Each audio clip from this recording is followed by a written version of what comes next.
Well, first, let me say that in January 1989, I sort of, not single-handedly, but with a little help of my friends, established the first non-communist party in Slovenia.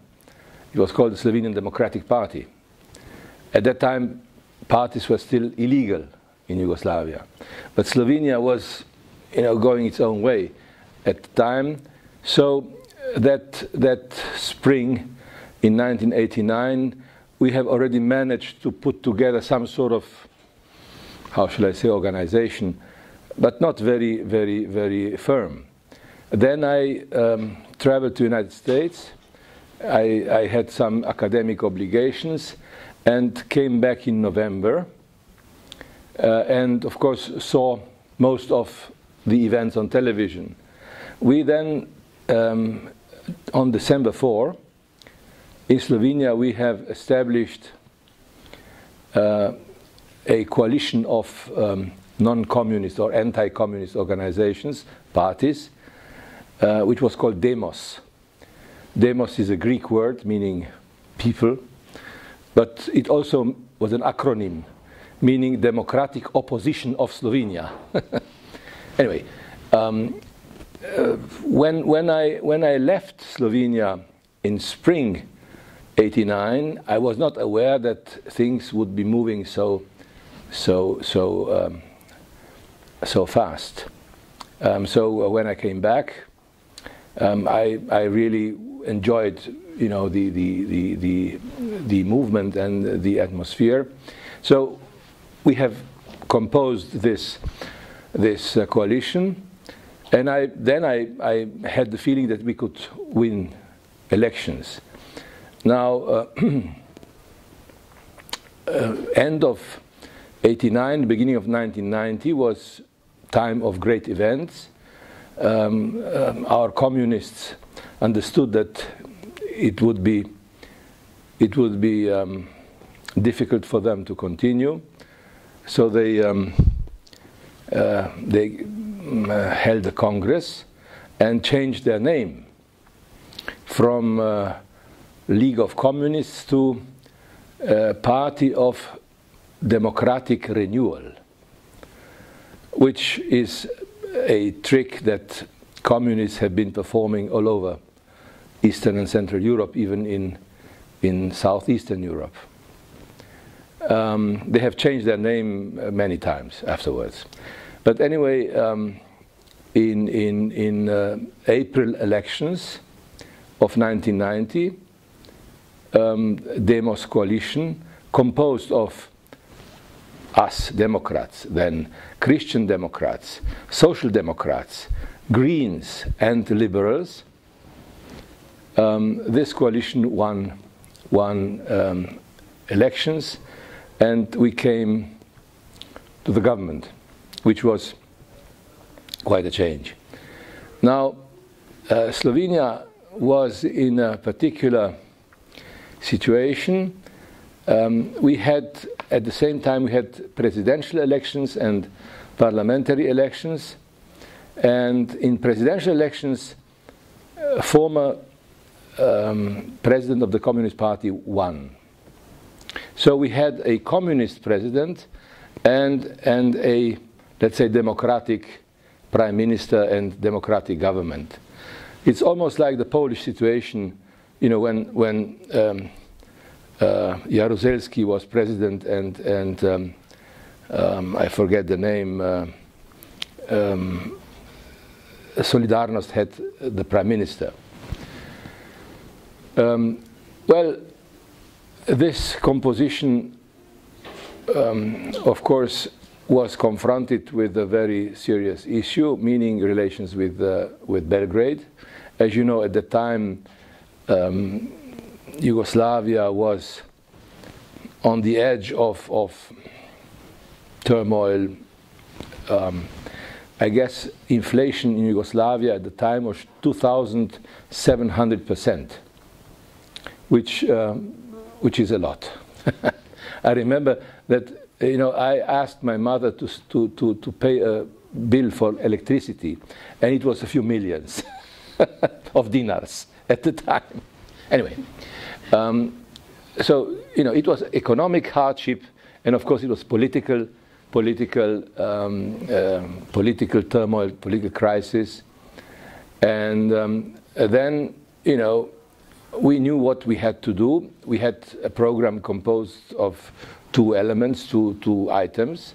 One was democracy, the other one was independence. We knew that with Milosevic and with that kind of policy, we could not survive. That Milosevic really wanted to, to take over all of Yugoslavia, to become Serboslavia, more or less.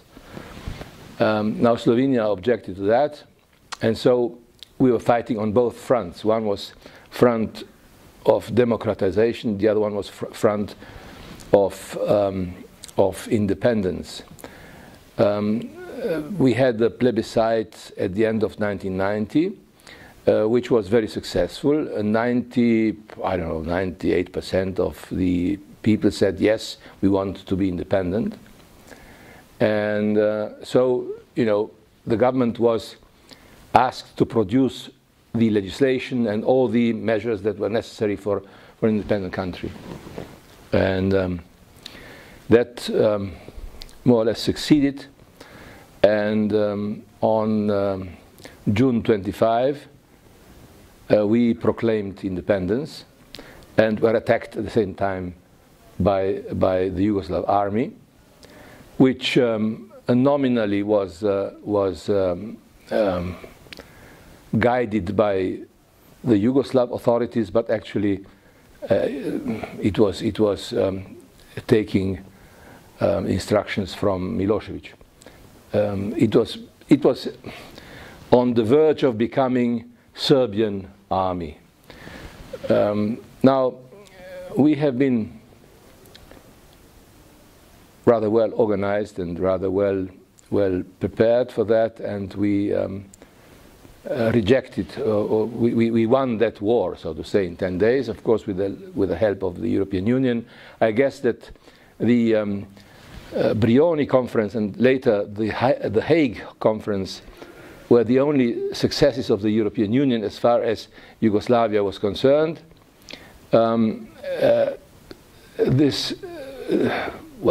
European Union plus the democratic forces of the republics produced a totally new situation at the end of 1991. And afterwards, we had some, how shall I say, some hesitation, some difficult times, really politically, because in spring of '92, our government collapsed, and a new government came in. Both governments, but only until the end of '92. Then we had general elections, and because a new constitution was implemented, and then I landed in the parliament. Our party shrunk a little bit, but we were not in the government anymore. So we had the first so-called liberal left government at the beginning of '93, which went on until quite a few years. But that was the, how shall I say, in few words, the atmosphere and the composition of that time. Well, this is an interesting question, because the word smooth is crucial here. Now, we were confronted with a dilemma. Should our change be smooth or shock-like? And there are people who advocated the shock-like, shocking change. I personally was not of that opinion. I preferred a smooth transition. Now, to have a smooth transition in Slovenia, we had to find some sort of understanding with the people from the previous regime. Some people would say this was our mistake, and may have been a mistake, of course. But you must also remember that Slovenia was not in the same position as other former Central or Eastern European countries, because we had another fight with Serbia, with Yugoslavia, with the, you know, it was not just democratization; it was also independence. So we had to cooperate. We had to have this cohabitation, which, of course, had its consequences. It was smooth, but it was problematic. That's a difficult question. Now,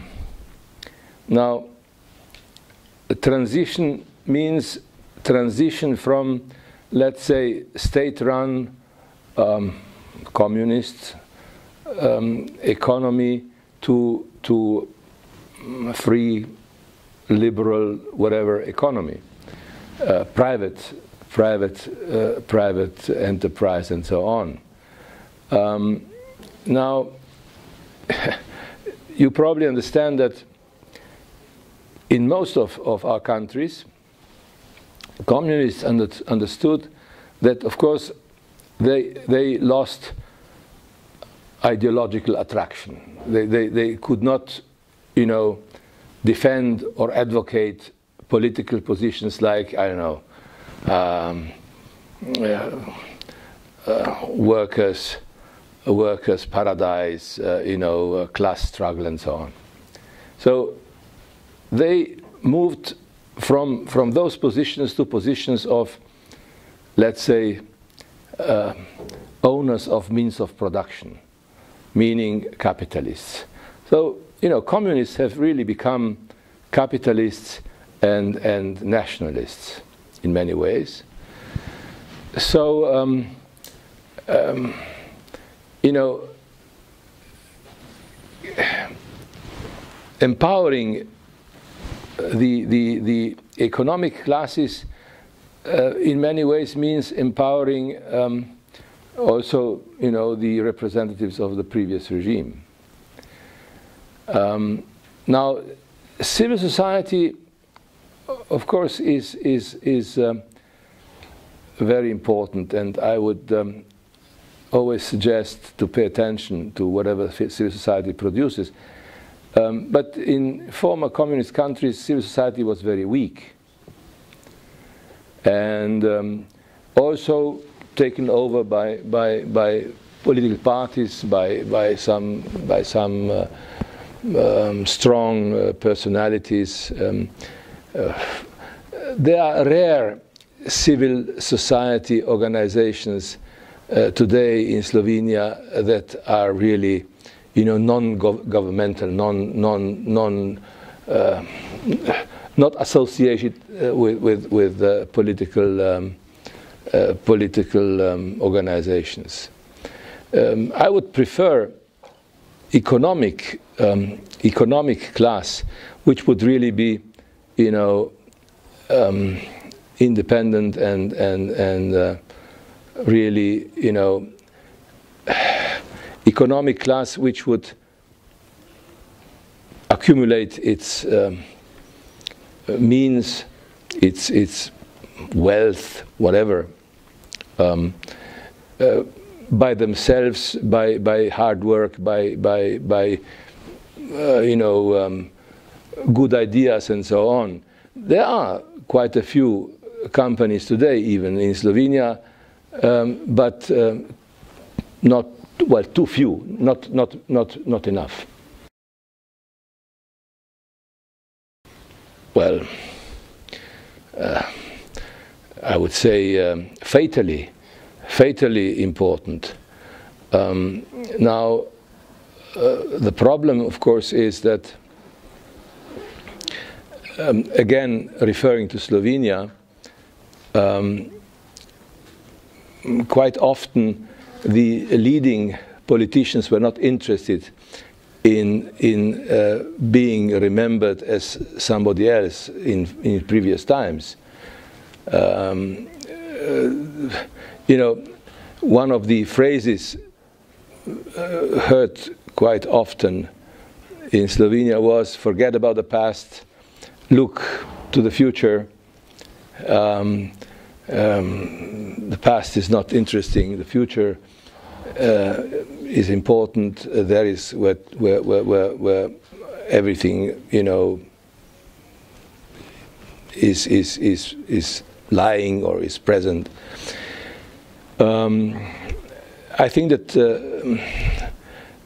we have done too little, and that we have in Slovenia we have not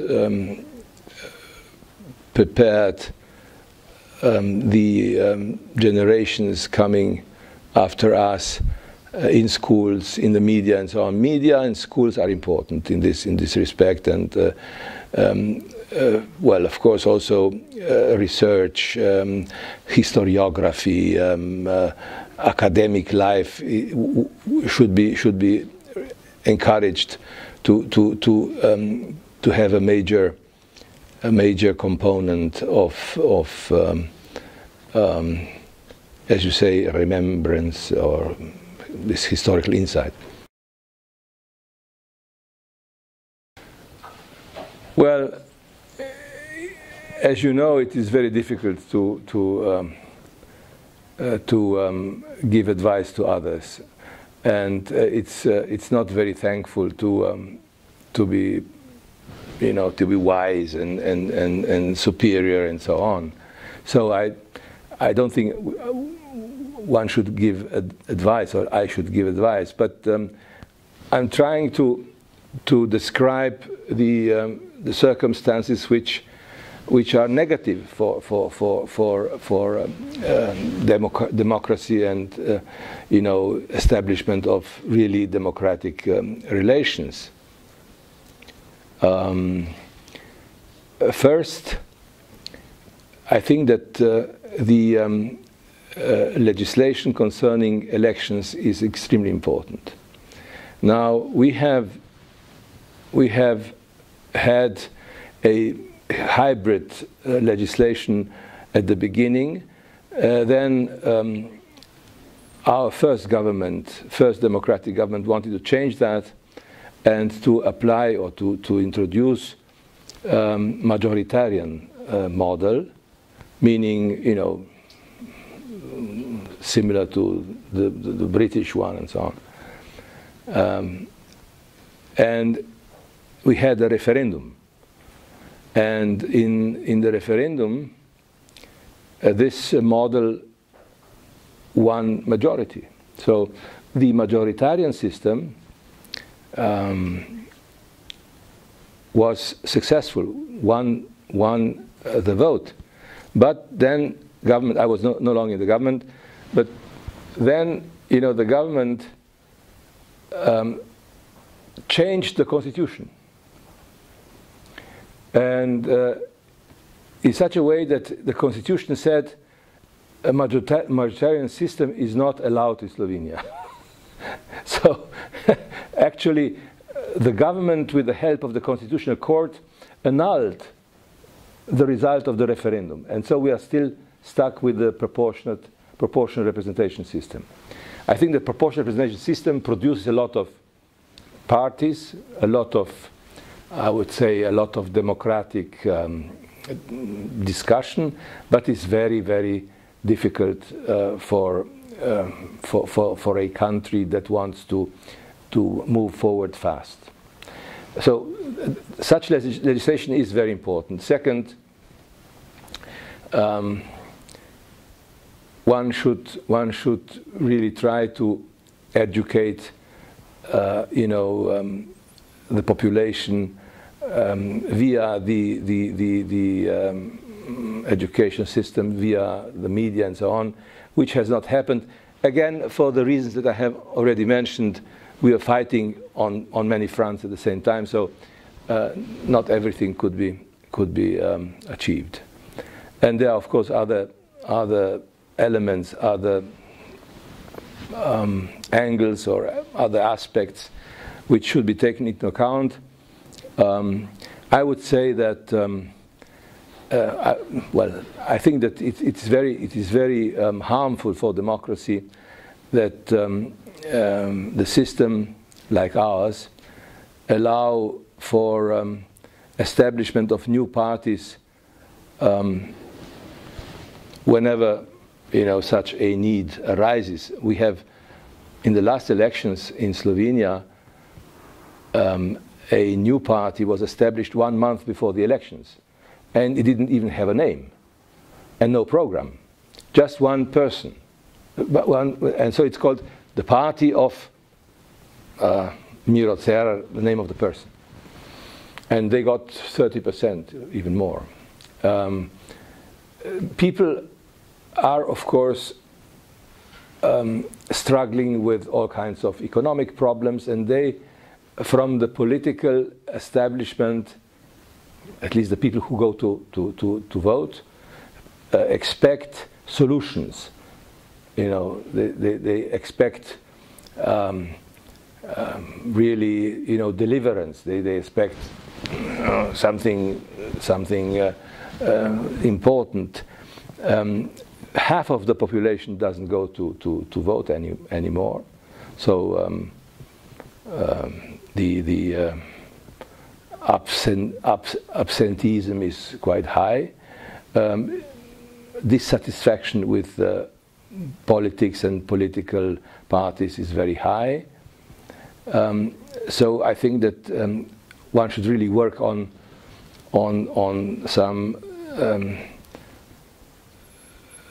problems of the system, and maybe introduce legislation which would prevent from exploitation of the present system, which I think is very problematic and very dangerous. But as you know, most of the problems that we have now, I don't know about Bulgaria, but as far as Slovenia is concerned, have started back in 2008 with the overall general crisis of the financial system starting in America and so on. We have been in the Eurozone. Money was available and cheap. People who wanted the money to open all kinds of businesses, had friends in the banks. Those friends have had connections with the previous, regime networks and so on. So money was given out according to I don't know, to one or other kind of affiliation. We say in our language, according to blue eyes, if somebody had nice eyes, you could give him money. So I think that we have accumulated too much of public debt, which is now going towards $80 billion euros. We have accumulated very, very serious budget deficit and so on. These are all the consequences of not having been careful enough.